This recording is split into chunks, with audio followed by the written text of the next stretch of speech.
Peter, just want to ask you about this National Cabinet. Good morning to you, by the way.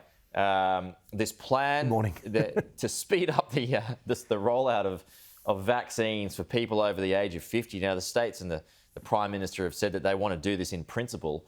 What does that even mean? Is that kind of half in, half out, or what?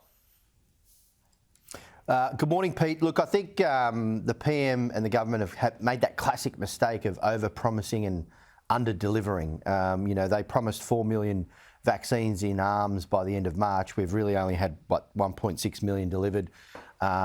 There's also this question around where are these other, they've said they've got 4.6 million delivered, but where are the other 2.7 million doses? I know some reporting talked about some of them being set aside for contingency for the second jab and so on. And then you've got this delay that frankly is going to really jeopardise us rejoining the world community as when travel opens up with vaccine passports, presumably, because we're not going to be fully vaccinated, well, it looks like now, not until 2022. So it's great that they want to speed it up. It's great that they start he's now just re-energising the National Cabinet. Where was all this energy 6 months ago? And, you've got to really ask questions about their competency in delivering and making sure that vaccine rollout worked efficiently and effectively. Well, the problem is that confidence has been shot for a lot of people. So, I mean, despite best intentions to speed things up, that's no guarantee that it's actually going to happen. That's true. And look, no one's Nostradamus here. And, we all can't really predict the future, but I recall even saying, might have been on this program last year in September, and it was kind of a warning. It's like, do not put all your eggs in one basket.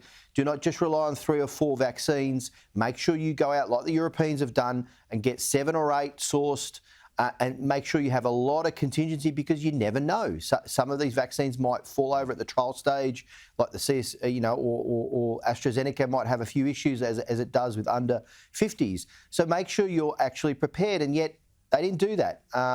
They went with a smaller number of options. And I really, this is about the national interest, Peter. I'm trying not to be political about this. On the political front, it's like they've got to do their job better, basically.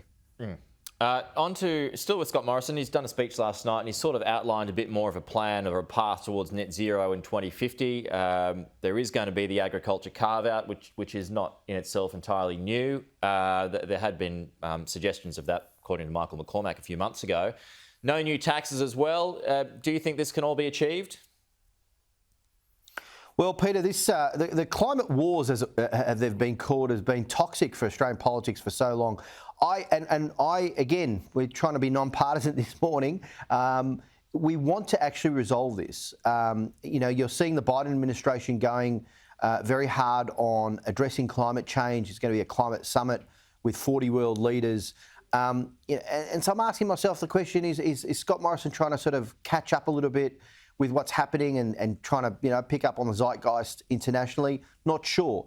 But let's make the commitment to net zero by 2050. Let's make sure that we're actually then working out policies on how to get there, which he's just started to last night. He's getting a bit closer to that. But the fact is, he's avoided actually saying we're committed to net zero by 2050 because it'll kick off a civil war in his party room. There are so many people within the coalition.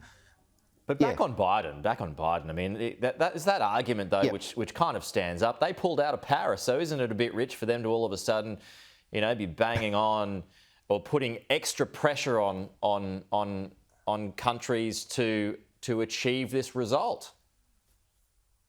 Well, that's a good question. They, I think you mean by that the US, they was actually the Trump administration that pulled out, not the Biden administration. No, the Biden administration throughout the campaign made very clear that they're committed to renewable energy and renewable energy infrastructure. There's a $1.9 trillion commitment to renewables and green power. And he's following up on that commitment by working with the international community. John Kerry, his envoy for climate change, had a very successful meeting with his Chinese counterpart. So they're working together, which is, by the way, a very good bright spot in what has been a lot of tension in the US-China relationship. So that's welcomed. And Australia needs to actually be part of this.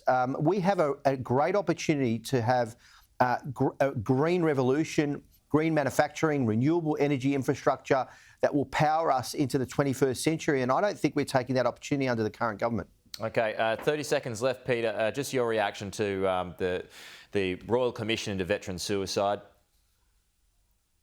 Thank you, Scott Morrison, for finally agreeing to announce this this Royal Commission on Veteran Suicide. You know, family members of the vets who've committed suicide, the community has been calling on this for years now. Labor has been trying to push this forward. Morrison's had to be, you know, dragged kicking and screaming to announce this. It's the right thing to do. It's an important acknowledgement of what is a huge problem. We've had 41 diggers killed in action. We've had 419 who've committed suicide in the last decade or so.